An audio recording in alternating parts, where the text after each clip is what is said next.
have lived on Earth for thousands of years. In that time, they've tried to understand their place in the world and what makes them human.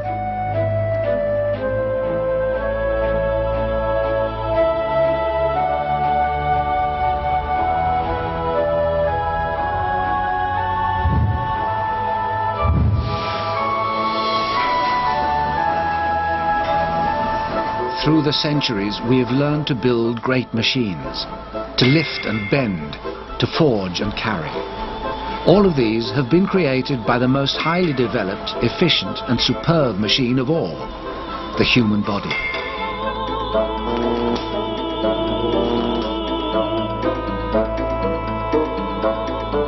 A light, flexible yet strong framework driven by beautifully engineered organs and made up of billions of tiny cells. Each one of us has 10,000 times more cells in our body than there are people on Earth.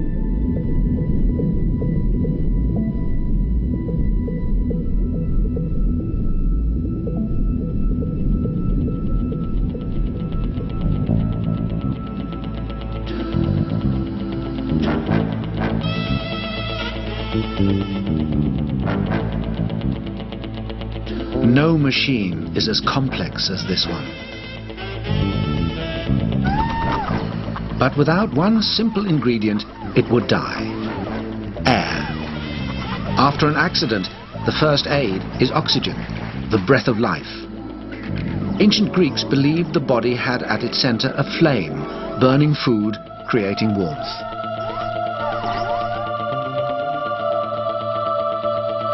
And that we breathed to cool that flame, to stop it setting fire to the body. It's our lungs that constantly take in life-giving oxygen the body can't store, exchanging it for carbon dioxide. The surface area of the lungs is huge, flattened out almost the size of a tennis court. Breathing in and out 600 million times in a life, enough to fill 400 hot air balloons. From the throat, the windpipe divides into two stems, which in turn subdivide into thousands of fine hair-like tubes. Each ends with a minute air sac to receive the oxygen and pass it into the blood.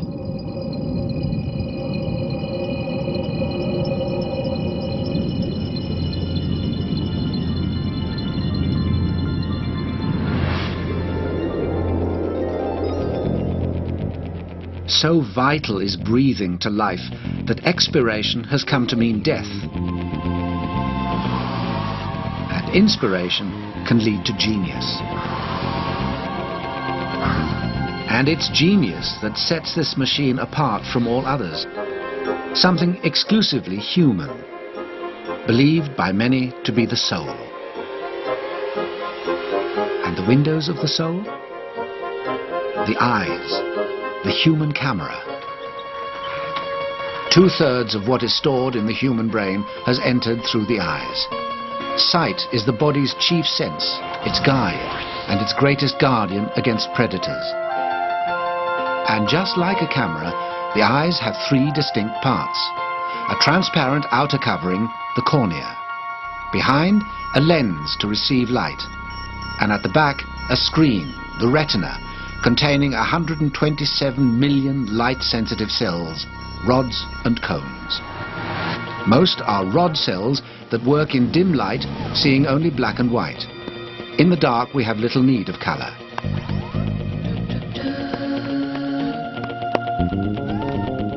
But in bright light, cone cells suddenly flood our eyes with color vision.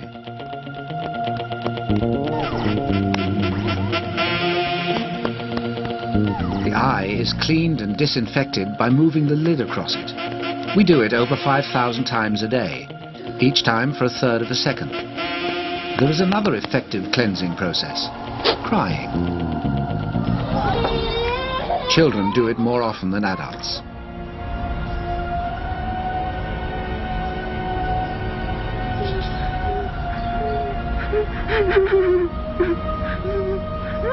The average 1-year-old cries at least twice a day, cleaning and sterilizing the eyes, fighting infection. tears offer emotional cleansing too. Tears of sadness and tears of joy. A common cause of laughter, the discomfort of others.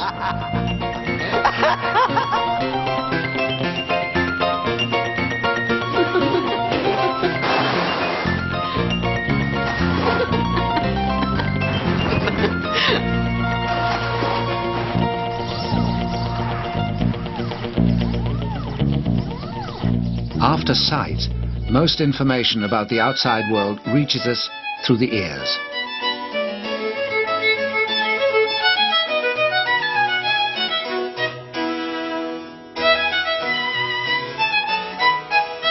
It's taken us centuries to understand hearing and to appreciate the true power of the human ear.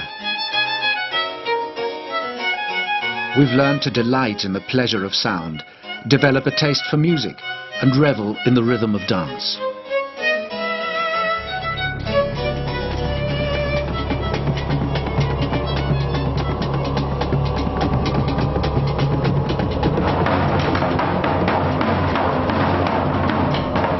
Whatever the source, all sound begins with vibration.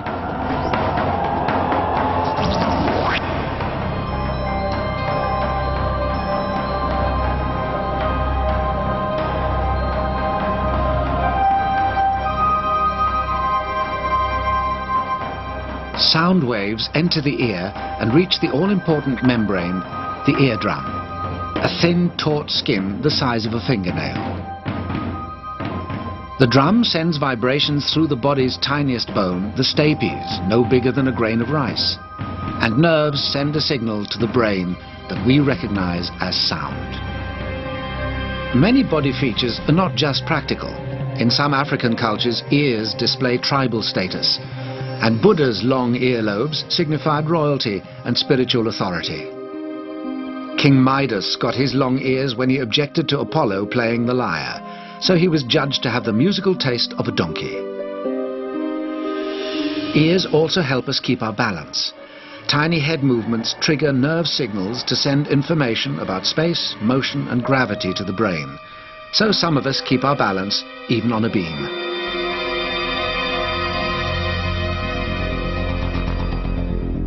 We use balance for one of the main things that separates us from our animal ancestors and enables one of the greatest human achievements: standing upright, the spine in a straight line and the head held erect to face the world.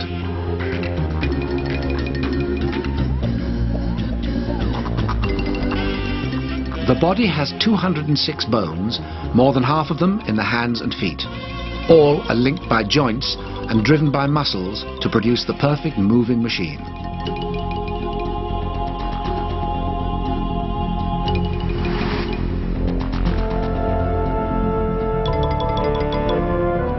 Our bones are strong. The thigh bone, 150 times bigger than the tiny one in the ear, is stronger, pound for pound, than reinforced concrete. Most of us live in houses far less sturdy than our thigh bone. Yet bones, so essential to our life, are also symbols of death.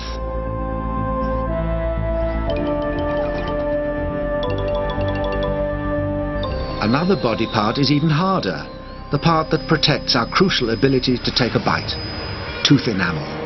So hard that it takes a dentist's drill with a strengthened tip to penetrate it.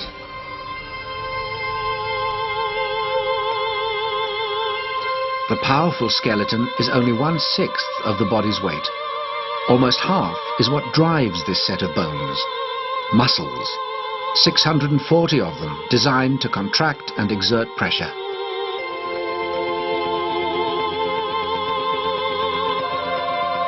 Muscles can achieve extraordinary feats when trained to peak form.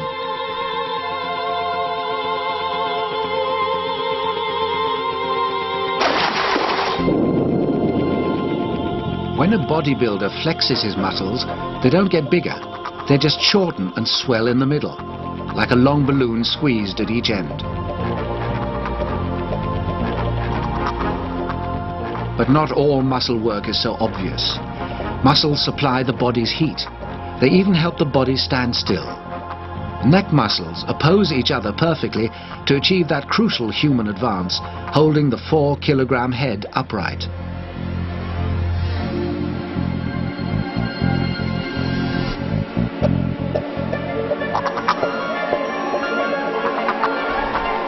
And just as the teeth are the body's hardest part, so the muscle that works them, breaking down food for all-important digestion, is the body's most powerful. The jaw exerts a crushing pressure of 2 tons per square centimetre. Muscle and skeleton couldn't work together without the key link between them. Early hunters discovered, as they split animal bone and tore muscle to get at the rich nutrients, that bodies have an even tougher part. It was the joints. The mechanisms that enable humans to run, to leap, to twist and turn, converting power and strength into movement and precision.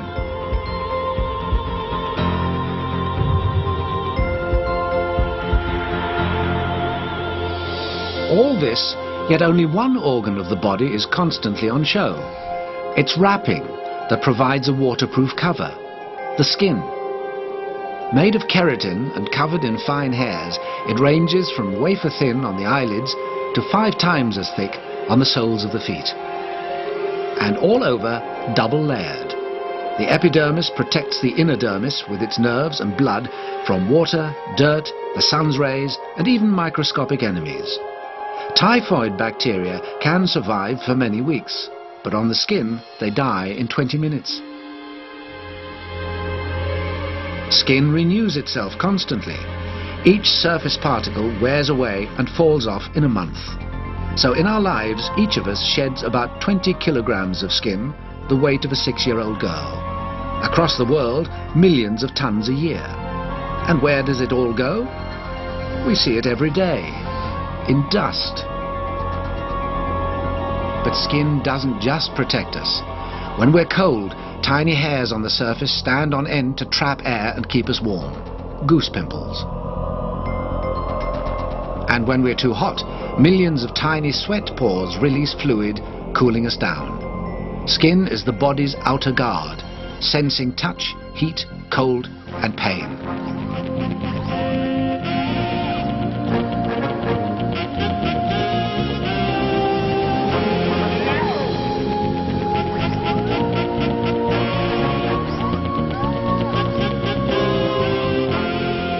Hands and feet have tiny ridges with unique patterns which help with gripping, holding, and getting caught. Hair is also made of keratin. A head of hair is 100,000 strands or so, growing about a centimetre a month. But hair has no feeling. Luckily, otherwise a trip to the hairdresser would be like a visit to the dentist. And some hairstyles would need a full-scale anesthetic. Hair grooming has always signified wealth, status, or just vanity.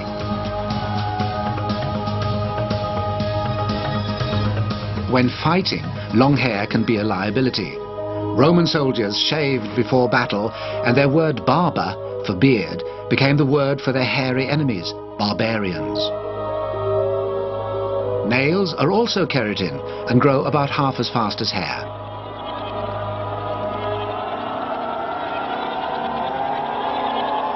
In 19th century Asia, long nails were a sign of great wealth. Obviously, the owner of this set certainly couldn't work. The skin is the most pampered part of our bodies because it shows age before anywhere else by stretching and wrinkling. A tan might look good, but it's disastrous for the skin. Ultraviolet rays quickly break down the skin's crucial middle layer. And not just sun changes the skin's colour. Embarrassment can too, bringing blood rushing to the surface and causing a blush.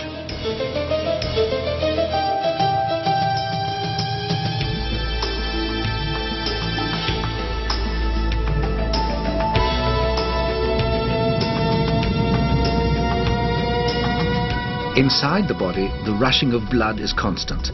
A vast transport system that never stops carries supplies to the cells that need them.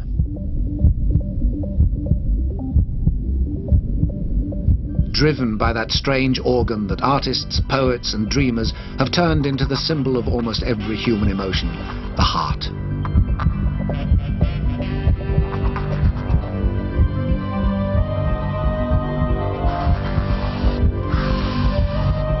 Early scientists thought it was a kind of furnace of blood and air. Some thought it was a fire burning the body's food.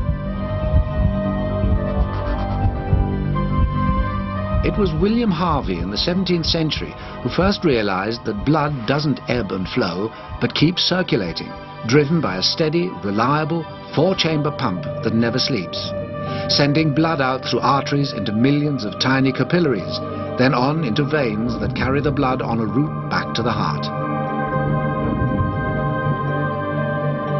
This superb pump combines the action of muscle and valves to beat steadily 2.5 billion times in a lifetime, moving enough blood to fill the fuel tanks of 700 jumbo jets. If we dive into water, the heart slows down, temporarily reducing our need for oxygen as we hold our breath. Some believe this suggests humans originally came from water.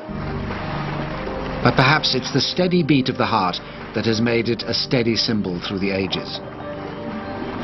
For Christians, the heart is the source of love, joy, sorrow, compassion and suffering. Many saints are pictured holding a heart, sometimes pierced by an arrow. The Greek philosopher Aristotle believed the heart was the seat of intelligence.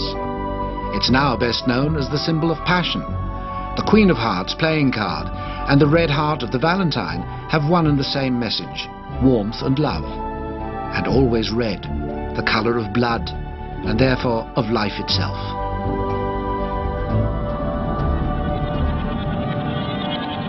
Human blood is red because of its high iron content. Though not all creatures are the same. Crustaceans and mollusks have blue blood, and worms' blood is green.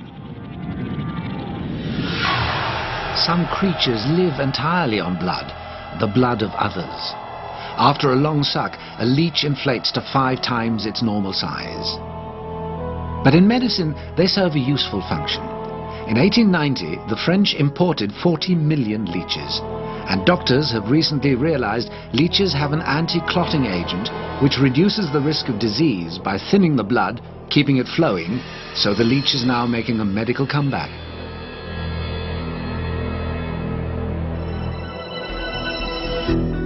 The circulation system supplies our bodies whatever the demand. As our energy needs rise, the heart's pulse quickens to match. Just where does all the energy come from to drive the body? Food, plants and meat. In the course of a lifetime, about 30 tons, the weight of 30 cows or 6 elephants. And because the body can't store energy for long, this intake must be constant.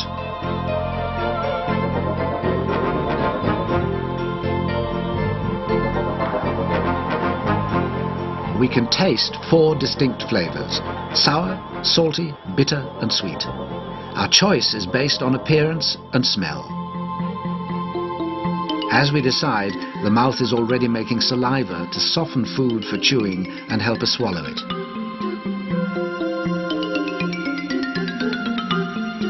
Saliva also kills bacteria and helps keep the mouth free from infection.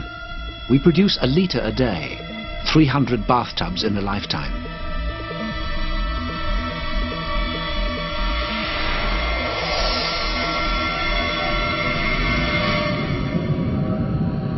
The stomach is both a food mixer and an acid bath. Its walls produce a spasm every few minutes to squeeze and churn food into a semi-liquid.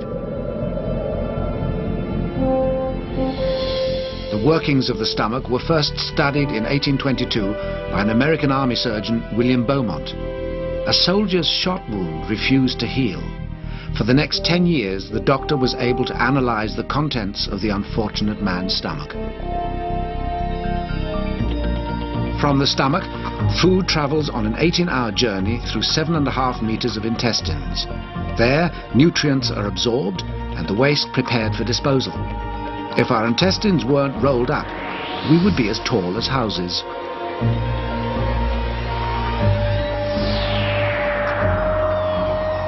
Before they're sent around the body, the nutrients are broken down in a process controlled by our most resilient organ, the liver.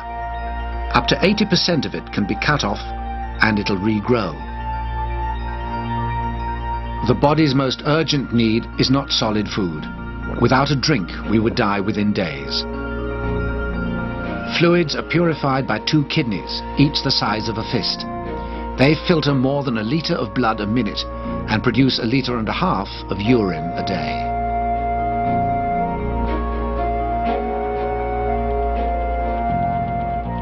All these processes of the human machine, breathing, pumping, circulation, purifying, digestion, work 24 hours a day, and they involve every cell in the body.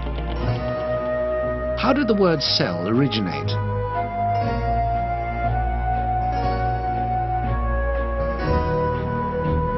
In 1671, a Dutch scientist, Antony van Leeuwenhoek, was examining the skin of an onion under a microscope.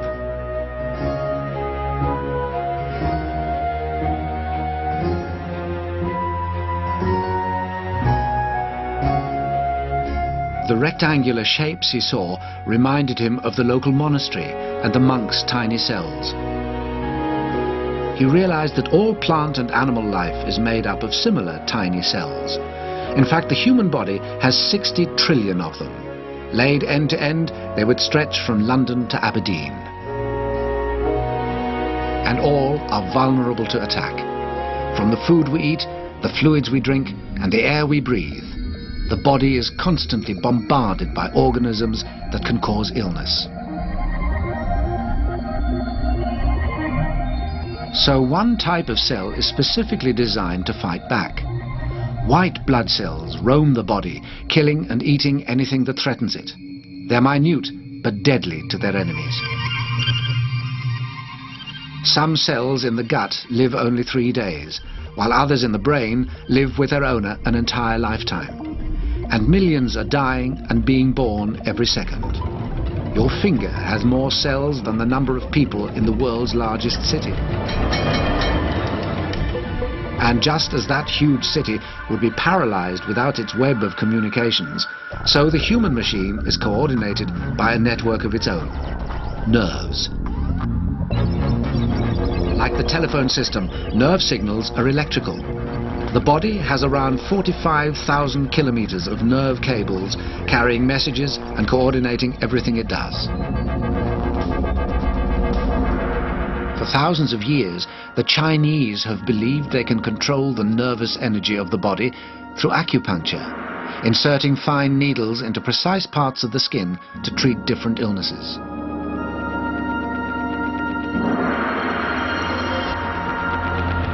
And the entire network, in fact the entire body, is run by one small but perfect control center, the brain. In relation to body size, the human brain is the largest of any animal. And it's unique, the only brain in the animal world intelligent enough to study itself. Together with the spinal cord, the brain has more nerve cells than the number of trees in the Amazon rainforest, and as many connections as there are leaves on those trees. So important is the brain to survival that although only 1/50th of the body's weight, it receives 1/5 of its blood supply.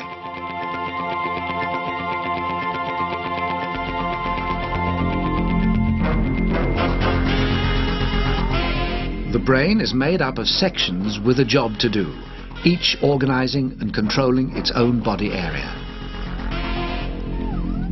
If the size of each body part were related to its controlling area and the brain, we would all look very different. The brain even organizes memories into 3 departments, those retained for a split second, those kept for around 5 minutes, and a main bank stored for a lifetime. The brain constantly saves space by erasing unnecessary memories. If we could remember the whole of our lives like we can the last minute or two, we'd get very confused.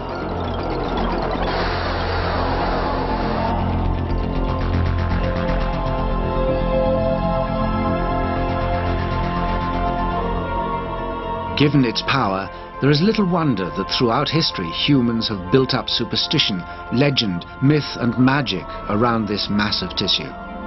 Ancient warriors even ate the brains of slaughtered enemy chiefs to gain their wisdom.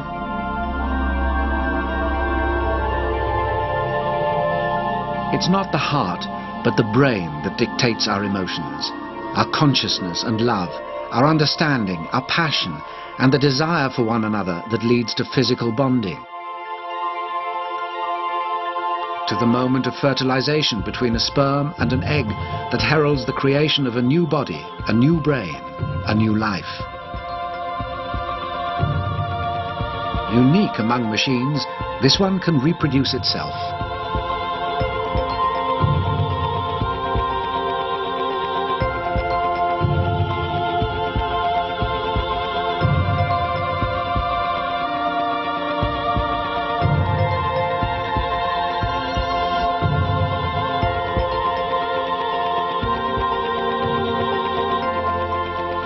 Improving, developing, through nearly 1 million years, generation after generation, we've evolved beyond our forebears. We've learned to do more than survive. We've learned to play, to dance and sing, to speak and teach, to reason, to show emotion, and to love. And how do we show these human feelings? Here, in our faces.